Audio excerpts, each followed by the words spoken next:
Bonjour et bienvenue dans le studio des experts. Pendant près d'une heure, nous allons passer en revue l'actualité de la semaine. Alors au menu, il y a des bustes, il y a du rituel, des réfugiés et des journalistes. Pour en parler, deux journalistes justement et deux politiques bruxellois. Ces journalistes sont Vanessa Lullier, journaliste à BX1, bonjour. Bonjour. Et à ses côtés, Alexandre Nyungeko. Bonjour.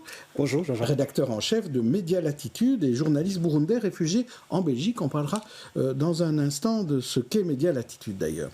Alors, les statues, cela se déboulonne, on le sait. Les bustes, cela se déplace. Mais la mémoire, qu'en fait-on ? Exemple à Schaerbeek, où 20 ans après un crime raciste, on préfère ne pas débaptiser une rue, mais on crée un groupe de travail pour déterminer que faire avec le buste de Roger Nols, ancien bourgmestre passé à l'extrême droite. Une étude à ce propos a été réalisée par le professeur Serge Jaumin, reportage Jean-Christophe Pezès et Camille de Kecker. Un défilé à dos de chameau place Collignon pour dénoncer l'extension du droit de vote aux étrangers au communal. Un des nombreux coups d'éclat de Roger Nols. C'était en 1986. L'homme était coutumier du buzz médiatique. 2 ans plus tôt, c'est lui qui invite Jean-Marie Le Pen, alors président du Front National, à une conférence à Schaerbeek, provoquant des incidents dans la commune. On lui doit aussi les guichets séparés à l'administration communale pour les néerlandophones, puis pour les étrangers. Une stigmatisation systématique des populations d'origine étrangère qui a marqué l'histoire de la commune. C'est assez clair, c'est un personnage que l'on peut sans difficulté qualifier de raciste. Je trouve que Roger Nols est vraiment d'abord un opportuniste. C'est quelqu'un qui a su capter une partie de l'opinion publique et ainsi, à partir de là, se construire une image. Je dirais que son principal objectif, c'était de rester au pouvoir et il l'a réussi. Alors un personnage si controversé mérite-t-il d'avoir son buste dans l'hôtel communal ? C'est une tradition pour tous les bourgmestres schaerbécois. Il y a quelques années, le MRAX avait demandé qu'on l'enlève. Les auteurs de l'étude ne se prononcent pas sur le sujet, mais ils rappellent la nécessité de replacer le personnage dans son contexte.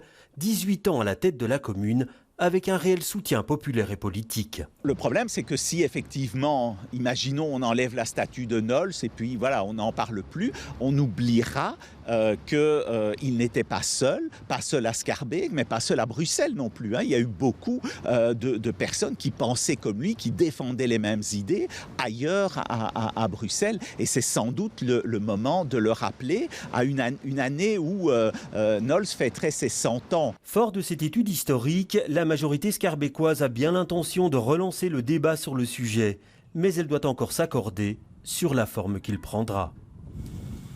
Alors il y aura un groupe d'études qui va réfléchir là-dessus. Vanessa Lullier, qu'est-ce qui va se passer avec ce buste ? D'après ce que je comprends, ça va être aux Schaerbécoises et aux Schaerbécois de décider. Il va y avoir ce groupe d'experts, encore des nouvelles discussions. Là, on voit qu'avec cette étude, en tout cas, Serge Jaumin ne se mouille pas vraiment. Il faut quand même, c'est un peu la chèvre et le chou, il faut en discuter, il ne faut pas oublier, on ne peut pas mettre un voile sur cet aspect de l'histoire. Et en même temps, c'est vrai que c'est un peu dérangeant quand même de laisser ce buste sans aucune explication. Donc, est-ce qu'il faut mettre simplement un petit mot en dessous je ne sais pas. C'est vrai que c'est assez délicat. Et si on prend l'exemple de Nols, on pourrait prendre aussi d'autres personnages illustres dans l'histoire également, peut-être même à Schaerbeek dans ce hall avec tous les bustes à voir. Mais complètement éluder, en tout cas, la question me semble pas être la bonne solution. Ça, donc, sûr. On doit garder le buste, mais adapter, évidemment, sans doute, l'inscription. Alexandre Nyungeko, de votre côté, ça fait 11 mois que vous êtes à Bruxelles. Alors, je suppose que Roger Nols, au Burundi, ça ne vous disait rien. Mais quand vous voyez ce qui se passe en termes de mémoire à Bruxelles, quelle est votre réaction ? C'est vrai, je ne le connaissais pas à proprement parler, mais avec un peu mes cours en histoire parce que j'ai une licence en histoire, donc je connais un tout petit peu l'histoire aussi de la Belgique et d'autres pays de l'Europe. Et je pense que on ne change pas l'histoire, il a existé.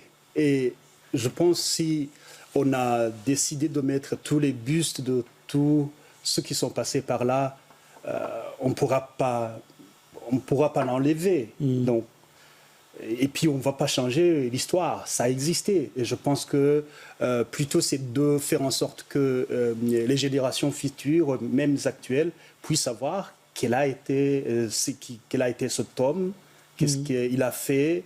Je crois que 17 ans qu'il a été à la tête de la commune, c'est pas rien.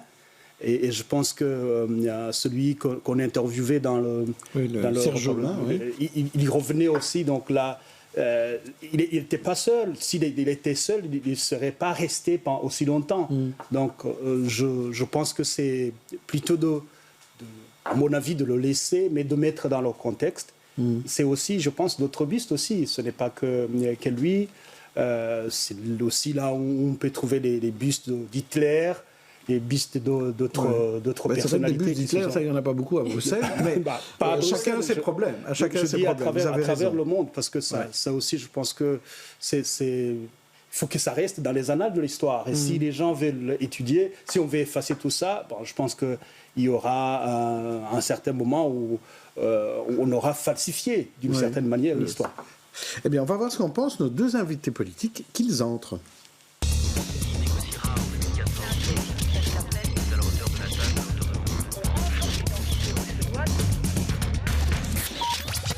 Les deux invités sont deux députés bruxellois qui viennent pour la toute première fois dans l'émission Les Experts. Ils sont tous les deux dans la majorité, mais pas nécessairement avec le même avis, hein, on le verra. L'une est diplomate, journaliste, qui a beaucoup changé de parti, mais qui maintenant est chez Défi. L'autre est déjà vice-président du Parlement bruxellois, alors que c'est son premier mandat de député. C'est une arrivée éclair à la tête du Parlement bruxellois. Alors, on va commencer par vous, Nicole Beaumélé. Quand vous entendez ce débat sur le buste de Roger Nols, je suppose que ça résonne aussi avec toutes les discussions qu'on a eues sur les statuts de Léopold II, sur les changements de nom de certaines rues. Quelle est votre position là-dessus ? Écoutez, moi, ma position, c'est d'abord, on ne peut pas effacer l'histoire d'abord. Et voilà, c'est une personne qui était très controversée et je pense qu'il est important de pouvoir contextualiser ce qui se passe parce qu'une personne qui a marqué l'histoire négativement, on ne peut pas dire voilà, que c'est une période qui n'existe pas. Il faut faire un travail de mémoire pour qu'on puisse se rappeler le passé. Moi, je pense que ça, c'est vraiment important. Et je pense qu'il faudrait vraiment s'inspirer sur le travail qui a été fait à Schaerbeek où on a vraiment mis en place une méthodologie justement pour pouvoir trouver une solution par rapport à cette problématique des personnages qui sont controversés. Qu'est-ce qu'ils ont fait à Schaerbeek, par exemple ? Le bourgmestre et les collèges ont mis en place un groupe de chercheurs et ce groupe de chercheurs ont voulu creuser l'histoire, comprendre qui était vraiment M. Nols, c'était vraiment quoi le nolsiste, comment le nolsiste a pris racine, qu'est-ce qui s'est réellement passé. Ils ont fait un travail qui était vraiment fouillé et ce travail fouillé a été remis au niveau du collège et le collège a justement mis en place un groupe de travail comprenant les élus ainsi qu'un groupe de travail qui sont du secteur qui étudie la transmission du mémoire, ça c'est vraiment important. Et ils ont essayé d'étudier donc, quelles sont les pistes, quelles sont les recommandations qu'on peut soumettre pour l'avenir de ces bustes, qu'est-ce qu'on peut en faire. Alors il y a des recommandations qui sont sorties, il y a plusieurs pistes, et il y a une piste qui semble aussi qu'on semble soutenir, parce que ça a été remis au conseil communal, et une piste qu'on semble soutenir, c'est de pouvoir contextualiser avec un panneau. Et dans le panneau explicatif, un panneau à côté du buste. Voilà, un panneau à côté du buste où on explique qui est ce personnage et les méfaits qu'il a fait. Et maintenant, s'il y a des personnes qui veulent maintenant rentrer en profondeur pour connaître mieux l'histoire, il y aura un code QR et ils pourront, grâce à ce code QR-là, pouvoir savoir qu'est-ce qui s'est réellement passé. Et moi, je pense que c'est vraiment une méthodologie dont on pourrait se servir aussi pour toutes ces personnes qui sont controversées dans l'histoire, telles que le buste de Léopold, voilà, et puis toutes ces personnes qui ont vraiment marqué négativement l'histoire de la Belgique. Je pense que c'est vraiment une méthodologie à laquelle on pourrait vraiment s'inspirer. Oui. Alors, Hicham Tali, qu'est-ce que vous pensez de cette solution ? Est-ce que ça vous agrée ou est-ce qu'il fallait faire autrement ? Effectivement, la contextualisation, mais il y a aussi qu'est-ce qu'on entend par la contextualisation. Rappelez que c'est un bourgmestre raciste. On va commémorer demain le double assassinat raciste qui a eu lieu à Schaerbeek de Habiba et de Ahmed. est-ce que l'idéologie qui a été propagée par Knowles n'a pas aidé ou contribué à ce que ce type de personnes puisse passer à l'acte en légitimant toute une série d'idées racistes pendant de nombreuses années sur le territoire de la commune de Schaerbeek? Moi, ce qui me marque dans votre reportage, c'est que le buste de ce bourgmestre est dans un lieu qui est assez prestigieux, à côté des autres bourgmestres. Et donc déjà, en termes de localisation, est-ce qu'on ne devrait pas réfléchir? Est-ce qu'il doit avoir les honneurs d'être à côté des autres bourgmestres? Le mettre dans un coin, par exemple. exemple. Ou à part, dans un coin, effectivement. Je n'ai pas dit au sanitaire, même si ces idées étaient dans un placard quand même. Mérite peut-être ou le retourner. Contextualiser, c'est pas simplement mettre une pancarte. On pourrait imaginer ces bus les uns à côté des autres et le sien qui est retourné avec une carte explicative. Et je pense que la symbolique est importante. On doit effectivement, il a fait partie de l'histoire de Schaerbeek, mais les honneurs et le prestige doivent être enlevés de ce type de statut au-delà de la plaque commémorative. C'est intéressant parce que vous citiez le cas Habiba et Ahmed, effectivement, la commémoration qui a lieu ce samedi. Justement, il y avait une demande qui était de changer le nom de la rue Van der Linden au nom de ce couple assassiné par ce voisin raciste. Or, on a l'impression que ça ne bouge pas.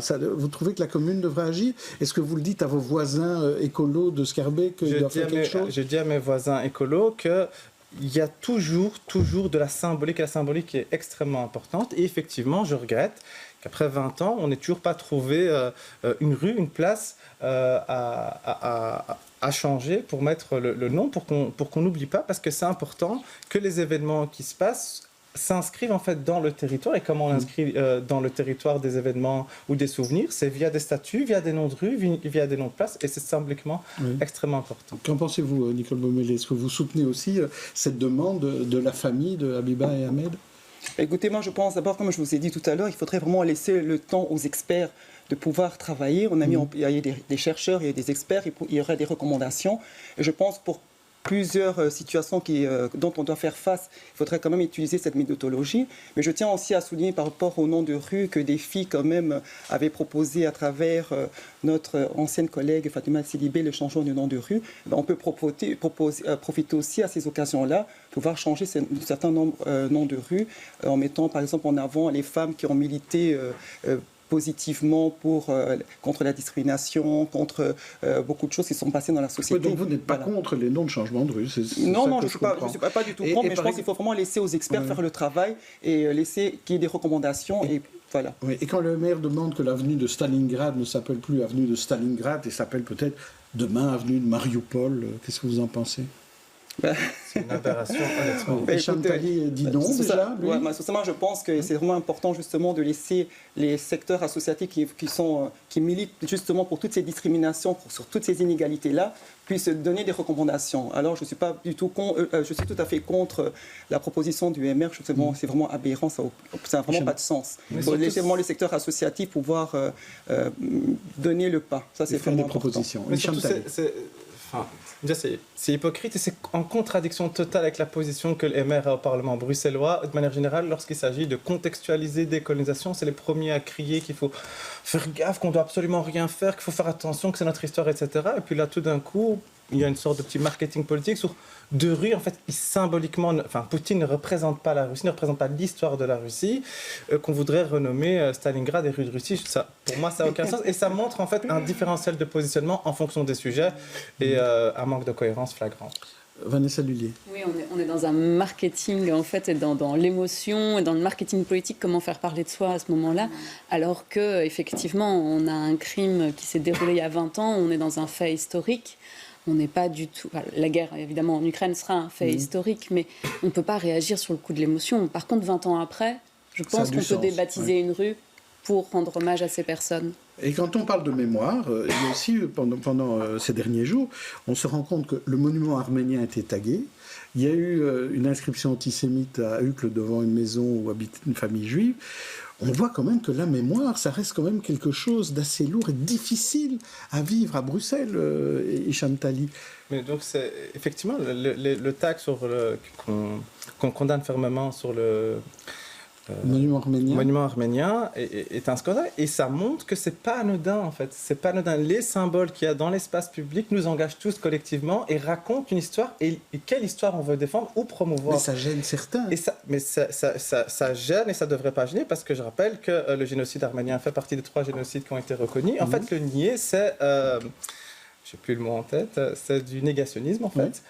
Et donc, on ne peut pas tolérer ce type de comportement. Alors, il y a un travail pédagogique à faire, certainement, pour expliquer pourquoi on ne peut pas nier le génocide arménien.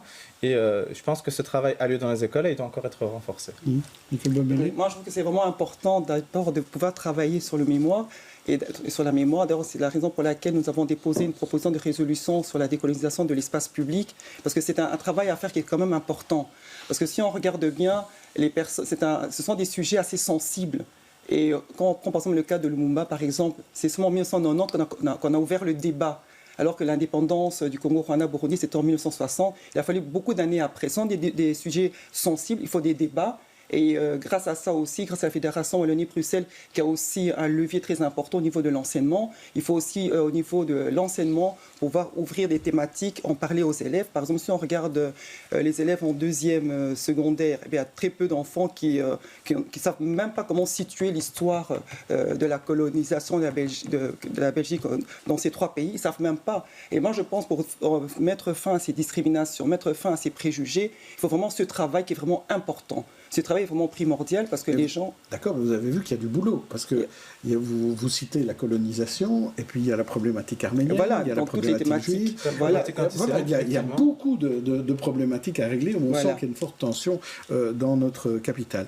Liberté, criait-on dans les manifs anti-CST et anti-vax, il y a à peu près un an. Cette semaine, à l'occasion de la journée de la liberté de la presse, on a bien dû se résoudre au fait que la liberté de la presse était en recul en Belgique. En cause, justement, ces critiques et ces harcèlements contre les journalistes dans l'ambiance anti-vax, comme l'explique ce responsable de Reporters sans frontières. Cette chute de la Belgique est due à la progression des autres pays, comme par exemple la Lituanie. Et enfin, ce qui se traduit en Belgique, entre autres, c'est bien sûr de la situation sur le terrain.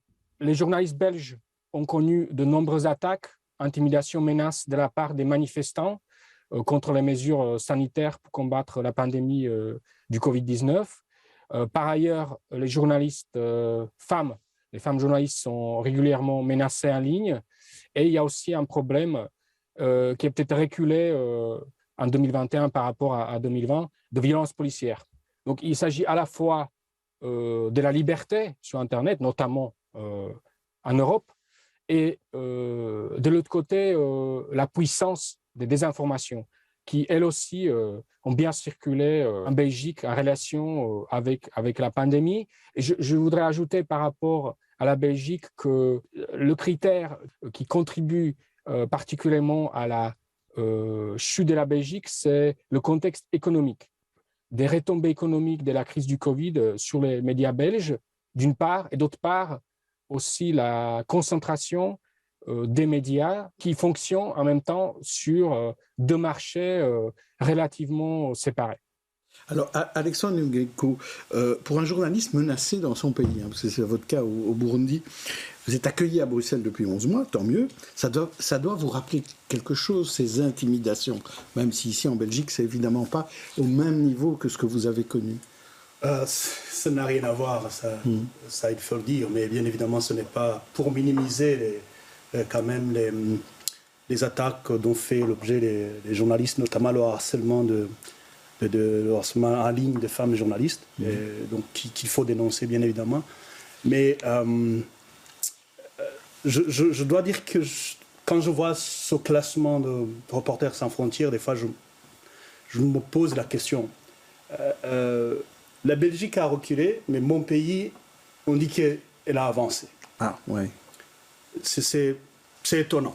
Les critères vous paraissent bizarres? Ça me paraît très bizarre parce que comment dire que, par exemple, le Burundi a progressé de 10 places alors que Depuis 2015, le Burundi a plus d'une centaine de journalistes en exil, poussés en exil, alors que le Burundi a condamné à perpétuité 7 journalistes parce qu'ils ont fait leur métier, alors que voilà, des médias qui ont été détruits en 2015 restent toujours bannis dans ce pays, et on m'a dit qu'il y a eu une avancée. Oui.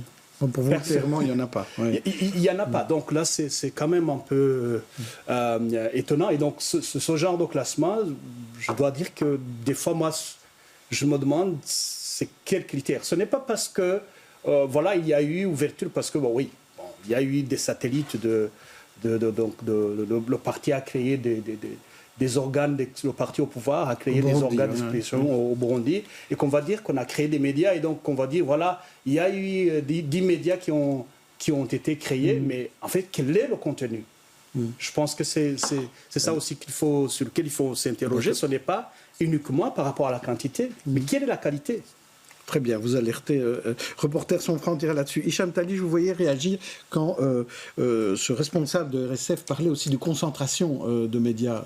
Parce que c'est vrai qu'il n'y a pas énormément de propriétaires de médias en Belgique. On a 2-3 grands groupes de presse et on en parle moins par rapport à la France où ils sont plus connus, identifiés et diversifiés. C'est vrai qu'en France, ils ont des médias, mais aussi ils ont des intérêts dans l'industrie. Effectivement, on peut s'interroger en termes de conflit d'intérêts. Mais je pense qu'effectivement, on doit être vigilant dans notre espace francophone et néerlandophone à éviter une trop grande concentration des médias, à avoir des médias indépendants et aussi permettre aux médias indépendants, alternatifs, de pouvoir survivre économiquement parce qu'il ne faut pas s'en cacher, le nerf de la guerre, c'est l'argent et comment on rétribue justement dignement les journalistes qui font du travail de qualité. Et donc pour moi c'est un point d'attention, mais par rapport à la chute de notre classement, et j'entends aussi les arguments qui sont invoqués, peut-être que dans le fond du classement, il faut quand même mettre un ordre, et donc c'est très mauvais partout, mais on va quand même faire un ordre dans les mauvais pays. En tout cas, dans les pays, ou en tout cas dans des pays qui défendent l'état de droit, ça doit nous alerter.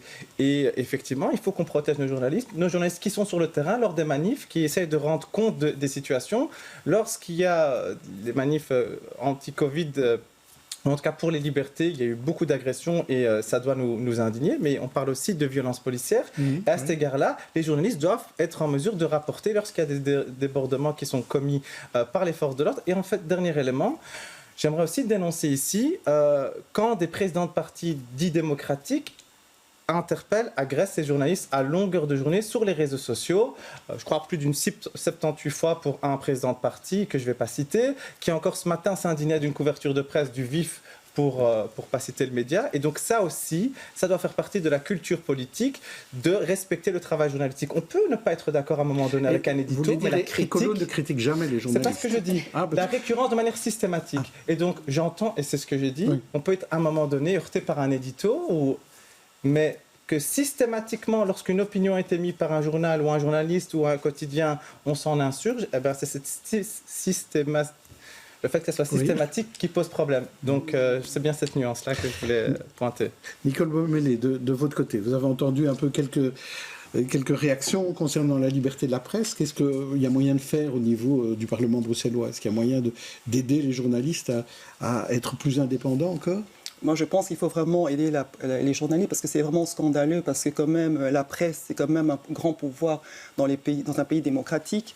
Nous sommes ici en Belgique, au centre de l'Europe, et entendre qu'on vient de la 11e place pour tomber à la 23e place, je pense qu'il est vraiment temps que les politiques puissent se mobiliser pour donner des solutions par rapport à ça. J'avais vu qu'il y avait une plateforme européenne pour la sécurité, quand on doit parler dans la thématique de la sécurité, parce qu'on voit que pendant la crise sanitaire, lors des manifestations, que les journalistes sont malmenés, que la police malmène aussi les journalistes lorsqu'ils sont en train de filmer. Et je pense au niveau du Parlement, de la Fédération Wallonie-Bruxelles, où je siège aussi, on pourrait pouvoir aider, parce qu'il y avait déjà un plan média qui a été mis en place pour soutenir les élèves, pour pouvoir les apprendre à être objectifs. Mais au niveau du Conseil européen, il y a un plan de sécurité et je pense qu'il faudrait sensibiliser les enfants, les élèves qui sont dans les métiers de communication. Il faudrait aussi en parler énormément parce que peu de gens connaissent que ça existe. Et moi, je pense que c'est important parce qu'on peut aller sur place, déclarer quand il y a des menaces sur un journaliste. Et on peut avoir des données. Et avec ces données-là, on peut pallier et trouver des solutions. Et moi, personnellement, j'aimerais bien pouvoir j'aimerais bien proposer justement au niveau de la Fédération Wallonie-Bruxelles qu'on mette un plan pour protéger les journalistes, qui puissent faire leur travail tranquillement dans la sécurité. Je voudrais juste vous signaler que sur les réseaux sociaux, BX1 essuie pour l'instant un feu nourri d'insultes parce que la station a rappelé que les messages racistes et ou harcelants à l'égard de ces journalistes ne sont pas acceptables. Ça, c'est quand même la moindre des choses. Eh bien, pour les tenants de la liberté d'expression totale, c'est-à-dire surtout la leur, c'est inconcevable, c'est insupportable. Alors, le cordon sanitaire ne suffit donc pas et la justice, souvent, a un rythme très très lent dans ce cas-là, Hicham Tadi. Mais en fait, un des problèmes, c'est en Belgique, tout le monde pense, on dit souvent le racisme c'est un délit. En fait, dans les faits, c'est l'incitation à la haine qui est un délit. Et pour prouver l'incitation à la haine, il faut se lever très très tôt le matin. Et donc, le feu d'injures nourries que votre collègue reçoit, que j'ai vu d'ailleurs, en fait, c'est la réalité d'un grand nombre de personnes. Alors, c'est encore plus grave lorsque c'est des journalistes. Et en fait, il y a très peu de poursuites dans les faits. Il y a très peu de gens qui sont condamnés parce qu'en fait, la loi sur le racisme, elle est très, très difficile à mettre en application. Et il faut qu'on atteigne l'incitation à la haine pour qu'effectivement, il puisse y avoir des poursuites et des condamnations. Et donc, la personne en question, elle harcèle les journalistes, mais pas que, les parlementaires. J'en suis moi-même victime. Il ne faut pas trop personnaliser à une personne. Non, mais bien sûr, c'est quelque chose qui existe dans les réseaux sociaux. Et la limite est très ténue, et donc il y a beaucoup de paroles qui sont permises sans sanction, sans modération des plateformes. Et vous voulez plus de sanctions ? Oui, moi je pense qu'à un moment donné, il faut qu'il y ait une sorte de tolérance zéro. Les propos racistes, les propos calomnieux, islamophobes et autres doivent être sévèrement condamnés, et les comptes, quel que soit le Facebook, Twitter et autres qui les propagent, doivent être définitivement fermés. Je vous propose à présent une galerie de portraits de personnalités à tous les deux. Ils ont fait l'actualité de la semaine. À vous de choisir celui ou celle qui vous inspire, alors en bien ou en mal. Et on va commencer par vous, Nicole Baumélé. Je vous propose tout d'abord Michael Modrikamen, qui a signé son retour en attaquant l'État belge sur le Covid. Ou alors Marie Curie, honorée à l'occasion du 110e anniversaire de la réunion Solvay à l'ULB. Audrey Hepburn, honorée par un jardin aixellois près de son lieu de naissance. Ou Nadia Nadji, une verte molenbeekoise, candidate parmi d'autres à la coprésidence de Groen, comme elle dit. Alors, qui choisissez-vous? Michael, Marie, Audrey ou Nadia? C'est très féminin. Oui. Tant mieux. Hein. Oui, ben, tant mieux, mais bon, comme je suis contre l'extrême droite, je pense que je vais...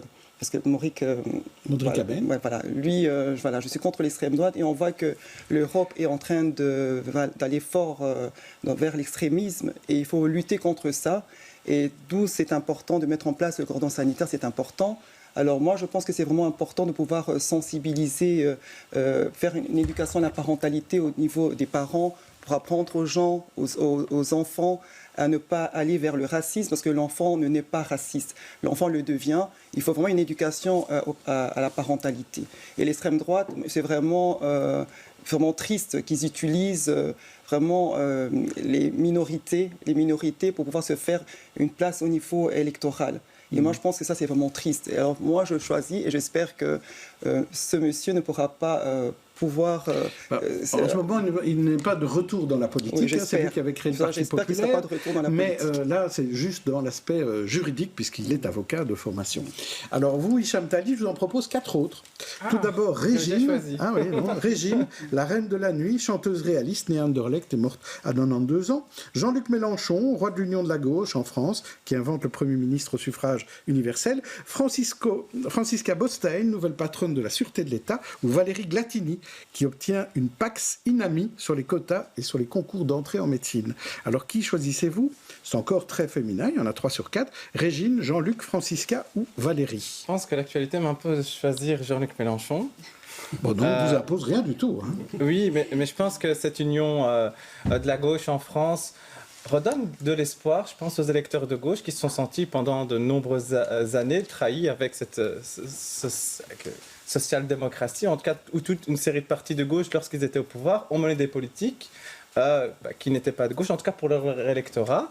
Et je pense que c'est sain pour le débat démocratique français, en tout cas pour nous qui l'avons suivi avec horreur et pour moi, dégoût, je le dis clairement, qu'on ait en tout cas une autre force de proposition qui puisse apporter des sujets qui concernent vraiment les Français au quotidien, le pouvoir d'achat, l'écologie et pas les questions identitaires qui saturent l'espace médiatique français. Et donc, moi, je salue cette union des gauches en France et je lui souhaite succès pour la campagne des législatives. Donc, union des gauches en Belgique, pourquoi pas, avec le PTB? On n'est pas dans le PS? même système. En France, c'est un système, ici on a un système proportionnel, en France, c'est un système majoritaire, alors pas pour les élections législatives, mais quand même. Et donc, il est nécessaire pour qu'ils puissent exister, défendre leurs idées, qu'ils s'associent. En Belgique, c'est moins le cas.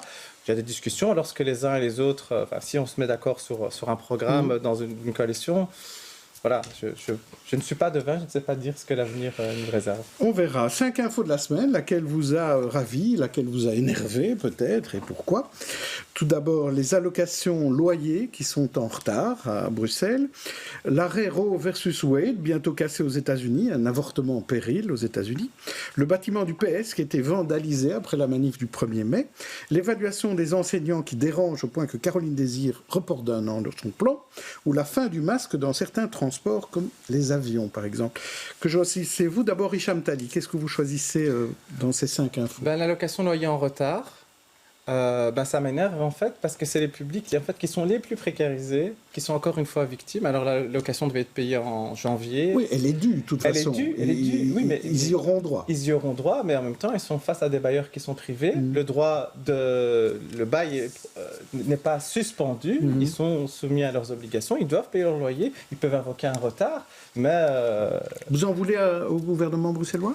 Je ne veux pas au gouvernement bruxellois, j'en veux à l'administration ou en tout cas aux responsables qui amènent cette situation où les plus précaires sont victimes. Et ici, on nous parle de septembre, mais j'espère qu'on trouvera une solution avant, en tout cas, pour que ces personnes-là puissent payer leur loyer. Et vous, Nicole Baumellé, qu'est-ce que vous choisissez parmi ces 5 informations? Une qui vous a touché particulièrement? Ce qui se passe aux USA, je trouve que c'est vraiment triste parce qu'une fois de plus, on touche à la féminité. Et on s'est vraiment battu depuis très longtemps pour que la femme puisse gérer son corps, être maîtresse de son corps. Et ce débat se passe aussi au niveau fédéral ici. Et je trouve que c'est vraiment triste que toujours la femme soit mise sur le banc de la société. Et c'est un dossier qui me touche énormément. D'où je pense qu'il est vraiment important que la femme puisse être prise en charge par les institutions. Les institutions en Belgique puissent défendre au mieux les femmes, c'est-à-dire au niveau fédéral, parce qu'on a vu que le gouvernement Vivaldi a été fait en mettant sur le côté cette thématique. Alors moi, je pense que les politiques doivent vraiment se ressaisir pour que la femme puisse être mise sur ses droits. Sur quel point, par exemple? Bon, sur quel point, par exemple, moi je pense déjà, il y a plusieurs points, par exemple, l'accès au travail. L'accès au travail des femmes n'est pas du tout égal par rapport aux hommes. Quand on voit le salaire, les salaires sont pas tout à fait... Il y a le plafond de verre qui sont là, il y a les salaires qui ne sont pas uniformes avec tout le monde. Ça, c'est pas possible. Il y a quand même une discrimination qui se trouve au niveau du travail, au niveau... Donc ça n'avance pas assez. Ça n'avance pas, les droits de femmes n'avancent pas. Et je pense que justement, on arrive à ces genres de discrimination où la femme ne peut pas gérer son corps, parce que justement, on lui empêche aussi de pouvoir gérer d'autres thématiques comme avoir accès au travail, avoir accès à un salaire décent. Les congés parentaux. On a vu aussi dans la crise Covid ici, qu'une fois de plus, que c'est la femme qui est encore victime de la crise Covid ici. Elle s'était beaucoup occupée des travails de première ligne, beaucoup ont été touchés par la maladie, beaucoup ont dû garder les enfants à la maison. Alors franchement, je suis vraiment triste quand je vois ce qui se passe aux USA. Ça se voit que dans l'ensemble, que la femme n'est pas prise en charge, n'est pas considérée au niveau des institutions. Et quand il y a des inégalités qui arrivent dans plusieurs domaines, eh bien on arrive à ce genre de faits graves où on empêche la femme de s'approprier son corps. Et alors ça, c'est vraiment pas juste. Merci. La question de l'interdiction éventuelle de l'abattage sans étourdissement fait débat au Parlement bruxellois, parce que c'était réglé déjà en Wallonie et en Flandre. Alors, des auditions d'experts vont bientôt démarrer au Parlement. La majorité est divisée, on le sait. Le PS se présente uni en défaveur de cette interdiction. Et on sait que chez Défi et chez les Verts, il y a des questions que l'on se pose et on va profiter de votre présence à tous les deux peut-être pour en savoir un peu plus. Mais je me tourne d'abord vers Vanessa Ludier qui a un petit peu suivi les débats en commission cette semaine. Où est-ce qu'on en est dans ce débat sur cette interdiction éventuelle de l'abattage avec étourdissement, sans étourdissement, pardon. Avec oui. Faut pas se tromper. Hein. Oui, non. Mais donc, effectivement, on a finalement quand même mis à l'agenda la discussion, ce qui n'était pas forcément gagné non plus, avec le texte donc, qui a été co-signé, enfin déposé surtout par Défi et co-signé par l'Open VLD et par Kroon, avec des auditions. Donc, ce qu'on veut maintenant, c'est auditionner des experts. Il faudra voir, je pense qu'il y en a 2 qui sont prévus, en tout cas pour le moment, 2 matinées de travail. Certains voudraient visiblement un peu plus d'auditions, ce qui permettrait aussi de reculer un peu la date d'un éventuel passage, et puis si on pouvait la reculer jusqu'à mai 2024, ça en arrangerait certainement certains. Après les élections, par exemple. C'est ça, oui. ou peut-être juin 2024 même, c'est-à-dire juste après les élections, ça arrangerait beaucoup de gens. Ça arrange moins d'autres partis, notamment Écolo, qui est un peu tiraillé aussi avec des avis où tout le monde n'est pas forcément super d'accord entre vous, en tout cas par rapport, il y a en tout cas là, une liberté de vote. Oui, on en parlera. Et donc ça, c'est quand même intéressant. Et puis du côté de Défi, on a vu cette semaine qu'il y a eu quand même aussi un petit flottement entre son ex-président Olivier Minguin et puis les parlementaires et le nouveau.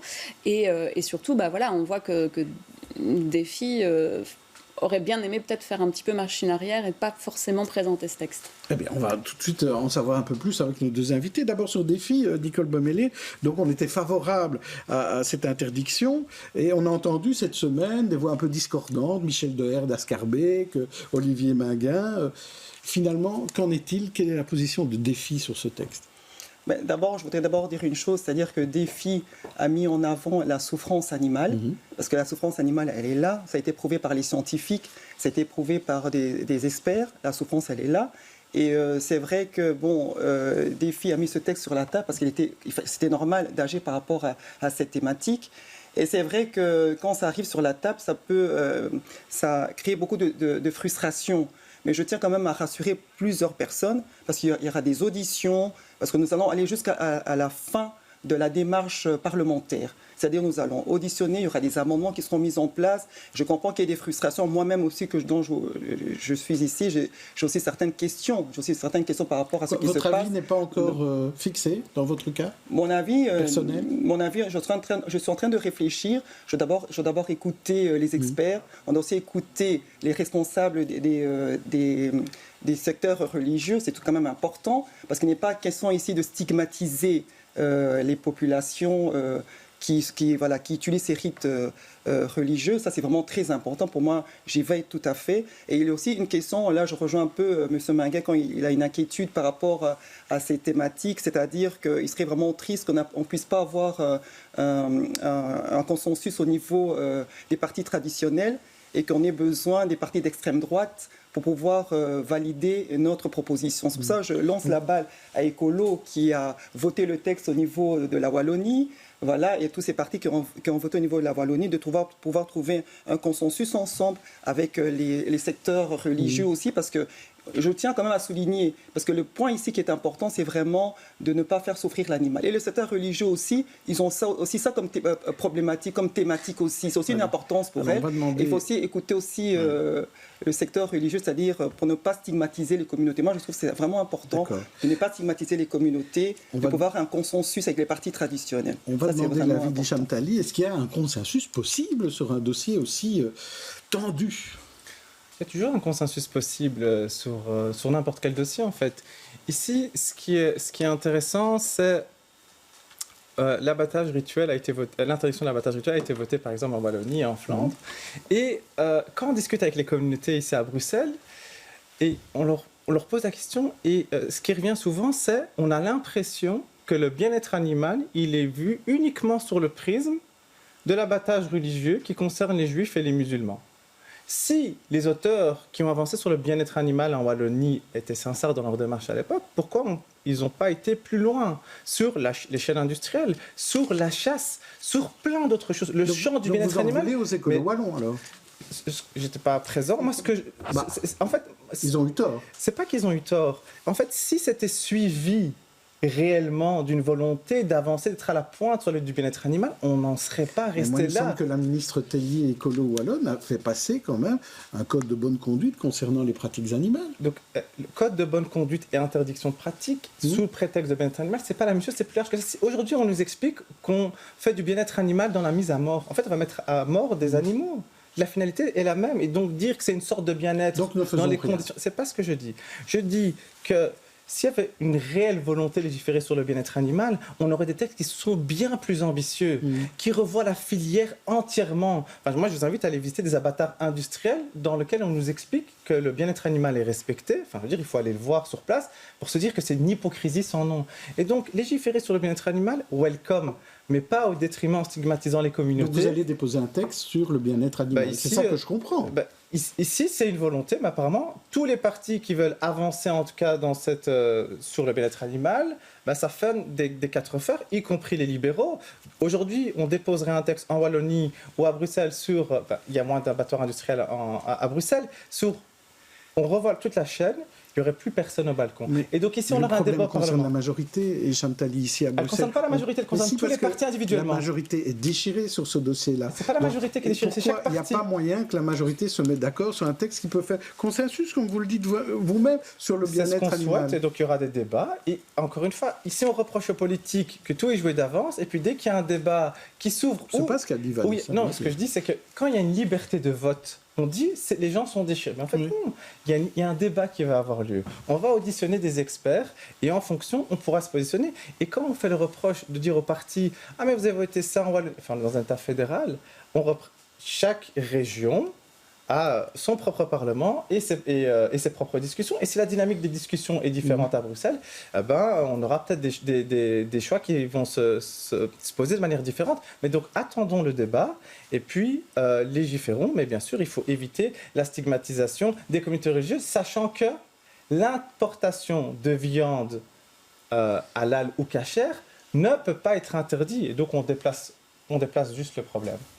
Vanessa Lullier. Oui, dans ce que vous dites par rapport à écolo, effectivement, il y avait cette question du bien-être animal. Mais cette question du bien-être animal, elle a été ajoutée dans le texte. Elle y est à un moment donné sur toute la production. La chose également par rapport au bien-être animal, c'est que ça va quand même être difficile en région bruxelloise d'imposer une norme pour l'élevage de la naissance du veau jusqu'à sa mise à mort, alors qu'on n'a pas de ferme. Enfin, il y a un moment donné, on a interdit les élevages de canards pour le foie gras en région bruxelloise. Il y en avait très pas. Courageux, enfin, très courageux. C'était quelque chose. Donc c'est courageux quand il n'y a pas d'impact, c'est comme la chasse. À Bruxelles, c'est interdit. Voilà. On peut chasser les renards, mais ou les oies bernaches qui pullulent un peu partout. Et puis par rapport à Défi, ce que vous disiez, c'est en contradiction avec ce qui a été dit avant. C'est-à-dire que quand Bernard Clairfailly a parlé quand même de l'abattage rituel, on a mis ce texte-là en discussion au moment où le Conseil d'État et l'Europe a dit « Ok, ça n'est pas contre la liberté de culte ». La Wallonie et la Flandre, ça a été validé. Là, d'un seul coup, il fallait aller vite parce que ça avait été fait en Wallonie et en Flandre. Il fallait aller vite à Bruxelles. Et maintenant, vous voulez faire des auditions. On va auditionner des vétérinaires, des experts en économie, des gens des abattoirs. En Flandre et en Wallonie. Et on peut comme ça mettre des auditions et prolonger tout ce débat jusqu'à, vous dites, on va épuiser le travail parlementaire. Ça veut dire qu'on peut prendre des juristes, des experts de culte, etc. pour aller, comme je disais tout à l'heure, jusqu'après les élections. Oui, parce que ça vous arrange pas. Alexandre Ngueko, comment est-ce que vous voyez ce débat, tel qu'il se déroule là c'est une problématique parlementaire bruxelloise. Moi, comme ça fait intervenir la question donc, des communautés, donc la liberté religieuse. La liberté religieuse, je pense que oui, enfin, il y revient aux honorables députés de faire un débat et de s'entendre sur ça, mais en fait, en essayant bien évidemment de respecter la liberté religieuse des uns et des autres, comme Mais comme nous sommes dans un État laïque, voire un État neutre.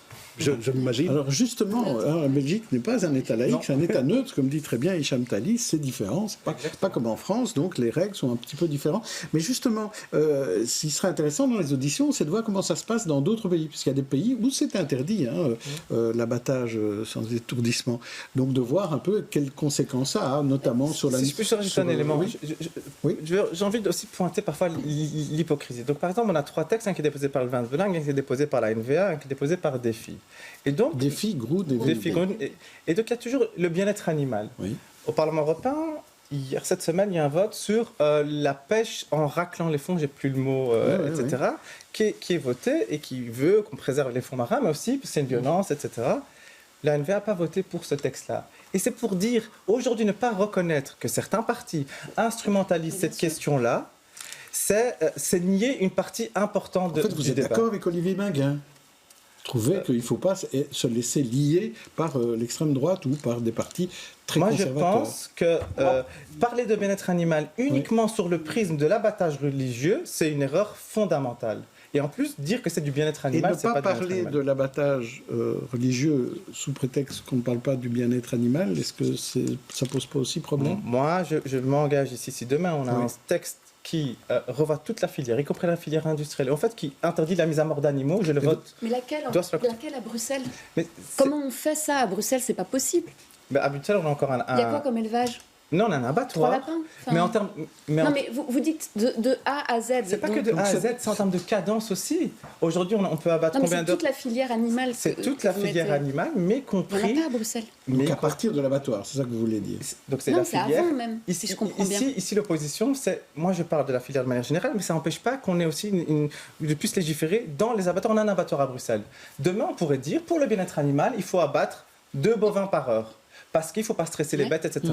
Welcome. Il n'y a personne qui acceptera d'aller ça parce qu'il y a des considérations à ce moment-là économiques qui vont arriver, des conditions de rentabilité et autres. Et donc, ce que je veux dire, c'est que le bien-être animal, lorsqu'il s'agit d'être en opposition avec des pratiques religieuses, il a le dessus. Et puis, dès que c'est d'autres considérations, à ce moment-là, c'est mineur. Et c'est cette hypocrisie-là que je veux dénoncer. Demain, on dit, dans les abattoirs à Bruxelles, il y a un abattoir à Bruxelles, c'est 2 bovins par heure, parce qu'il faut respecter le bien-être animal. Et il n'y a personne qui nous suit. Et est-ce que quelqu'un a déjà proposé ce texte ? Bon, écoutez, moi, j'ai jamais entendu que quelqu'un le proposait. On peut envisager qu'un texte plus large, en tout cas qui soit plus contraignant et qui prenne vraiment en considération le bien-être animal soit déposé, que ce soit ici à Bruxelles ou même mes collègues en Wallonie. Je comprends que le débat est ouvert. Et vous, personnellement, quelle est votre position ? Parce que Nicole Beaumélier a dit qu'elle attendait les auditions pour avoir une position bien précise. Est-ce que vous avez une position bien précise ou bien vous attendez aussi les auditions ? Donc, j'ai une position, mais si jamais dans les auditions on me convainc du contraire, peut-être que je peux changer ma position, mais actuellement ma position c'est un vote contre l'ordonnance qui est actuellement déposée. Très bien, on va passer à notre dernier sujet qui est la mise au travail des réfugiés ukrainiens, qui est une priorité qui a été mise en place par Actiris. Suivez ce reportage réalisé par Marie-Noël Dinan et Nicolas Kenhartz.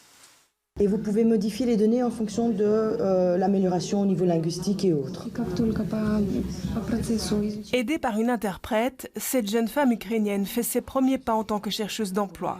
Arrivée chez nous en mars, Olena a fui Kiev et la guerre avec ses 2 enfants. Je travaillais pour créer des patrons de vêtements. J'ai une grande expérience et j'aimerais bien retrouver de ce domaine, évidemment.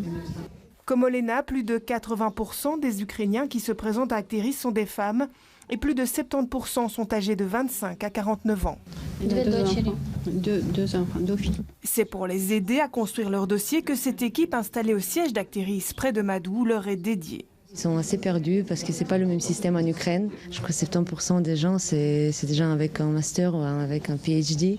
Donc c'est assez impressionnant. Et ils sont très polyvalents, je trouve aussi. Pour tout ce qui est les plans d'embauche, tout ce qui est administratif, ils ont vraiment déjà le statut chercheur d'emploi. Et par après, il y a un accompagnement avec un conseiller emploi en fonction des besoins de la personne. Il y a des personnes qui arrivent qui parlent déjà un peu le français ou qui parlent l'anglais. Et pour que la langue ne soit pas un frein à l'embauche, c'est un véritable plan d'action qui est déployé. Plus de la moitié se débrouillent très bien en anglais.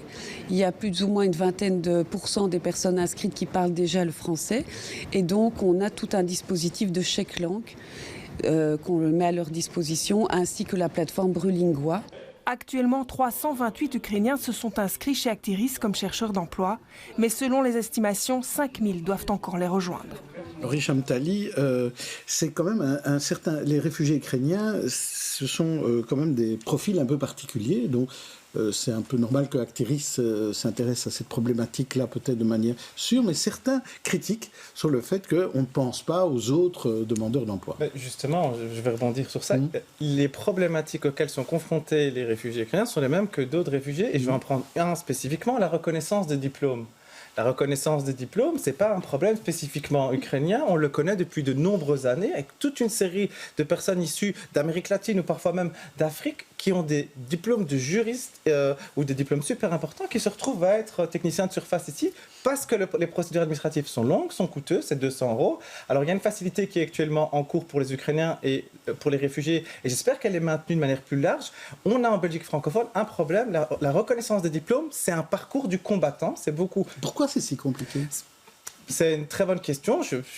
Honnêtement, c'est pas mon dossier. C'est la bureaucratie de la Fédération Wallonie-Bruxelles. En tout cas, c'est pas mon dossier d'expertise. Je vais pas donner des éléments qui me dépassent. Mais c'est un problème fondamental qui ne concerne pas spécifiquement les réfugiés ukrainiens. Et puis ici, on l'a vu dans le reportage, il y a d'autres problèmes qui s'ajoutent. Le problème de la barrière de la langue. Oui. On a peut-être tous tendance à penser que les Ukrainiens sont très anglophiles, alors qu'en fait, dans les faits, pas spécialement.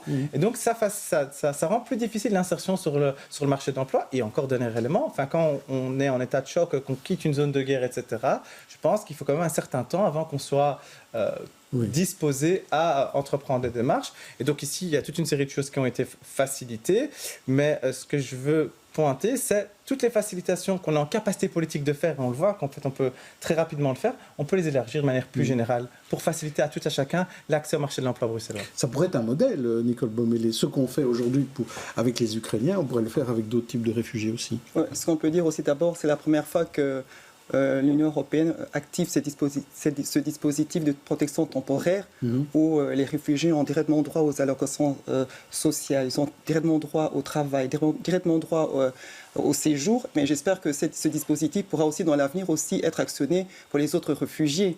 Parce que moi, je pense qu'il faut vraiment traiter tous les réfugiés de la même façon. Ça, c'est vraiment très important et un sentiment d'injustice qui fait face. On a entendu dire aussi, par exemple, les Ukrainiens venant, les Africains venant d'Ukrainiens qui n'ont pas reçu les mêmes droits. Moi, je pense que c'est une très bonne chose qu'on est en train de faire pour les réfugiés ukrainiens, mais il faut vraiment l'élargir à tout le monde pour qu'il n'y ait pas ce sentiment de discrimination et d'injustice vis-à-vis des autres. Et justement, Alexandre Nyoungeko, vous, ça a pris combien de temps votre reconnaissance ici en Belgique ? Ça a pris 10 mois. 10 mois, et bon, et encore avec un cas très particulier qui est quelqu'un qui risque sa vie, on le sait. Donc ça prend quand même du temps. Oui, ça prend du temps. Ça, je dirais que, par exemple, j'ai des camarades, des compatriotes qui sont dans les camps, qui sont depuis des années, 2 ans, 3 ans même. Oui. Et donc, qui attendent toujours une reconnaissance. Donc d'être interrogé par le CGRA. Et donc là, je suis très content que j'entends les députés que c'est un cas quand même qu'il faut voir. Je crois qu'on peut saluer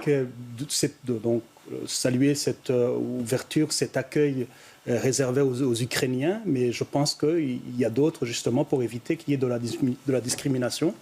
Il y a d'autres qui sont dans ces conditions et qu'il faudrait voir comment profiter de cette occasion pour aussi régulariser et faire en sorte que tous ces dossiers vraiment qui traînent à longueur soient régularisés ou soient traités avec urgence. Oui. Et vous, Vanessa Lillier ? Je suis d'accord avec Hicham Tali, voilà, déjà. Par rapport et je pense la reconnaissance des diplômes, c'est vraiment un souci qu'il y a depuis longtemps en Belgique. Là, on voit qu'il y a il y a aussi un autre souci et qu'il y a eu également, enfin qu'il peut y avoir avec toute nationalité en fait quand vous arrivez, c'est la barrière de la langue et que pour l'instant, en fait, il y a eu très très peu d'inscrits de réfugiés ukrainiens, même qui ont eu leur papier, leur protection, qui sont allés s'inscrire auprès d'Actiris ou auprès du Forum problème également. Ça reste une petite proportion, vraiment toute petite. On voit que ça reste cette barrière de la langue, c'est vraiment le frein aussi le plus important. Et quand même et aussi la reconnaissance du diplôme. La paperasserie que ça peut aussi générer. Hein, ça, je crois qu'il ne faut pas l'oublier. Dans les communes, c'est pas toujours évident. Certains se plaignent du temps que ça prend. La carte déjà, le statut reconnu. Quoi. Je vous propose de passer à nos coups de cœur.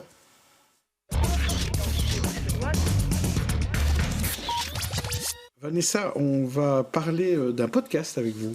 Oui, alors c'est moitié podcast, moitié théâtre dont je vais vous parler, parce que c'était une représentation effectivement jeudi soir au Théâtre de la Toison d'Or, donc d'un podcast qui s'appelle Rouge Vif, qui a été mis en scène donc au TTO, un podcast de Mehdi Bayat, et donc dont vous avez déjà parlé, Jean-Jacques, dans le podcast plus.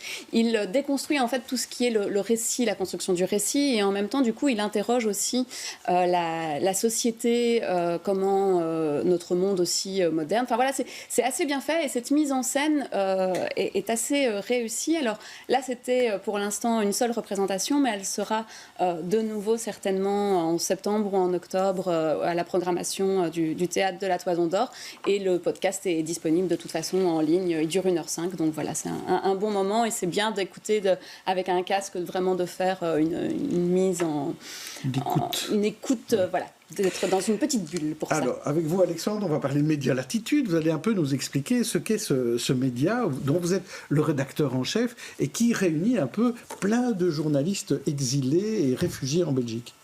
Oui, bon, Média Latitude, c'est un média qui a été mis en place par l'association Engage. L'association Engage, c'est une association qui vient en aide aux journalistes et réfugiés, et elle a été mise en place par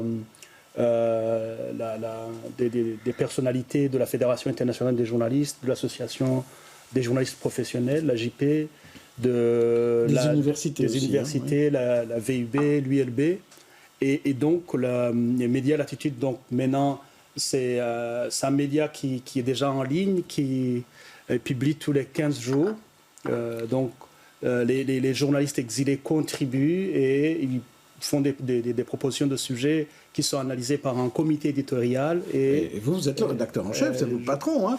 Donc il y a des articles en français, il y a des articles en anglais. Je ne suis pas le patron, je dirais que je suis le rédacteur en chef adjoint. Le rédacteur en chef, c'est Anthony Bélanger, qui est le secrétaire général de la Fédération internationale des journalistes. Et donc là, les contributions, effectivement, comme tu le disais, Jean-Jacques, sont en 3 langues. C'est en néerlandais, en français et en anglais. Et donc, en néerlandais, c'est beaucoup plus les étudiants de la VIB. Et donc les journalistes exilés qui contribuent aussi bien en anglais qu'en français. Alors si vous voulez aller voir ce média, ça vaut la peine, c'est medialatitude au pluriel.be. Merci à tous d'avoir participé à l'émission, on se retrouve la semaine prochaine.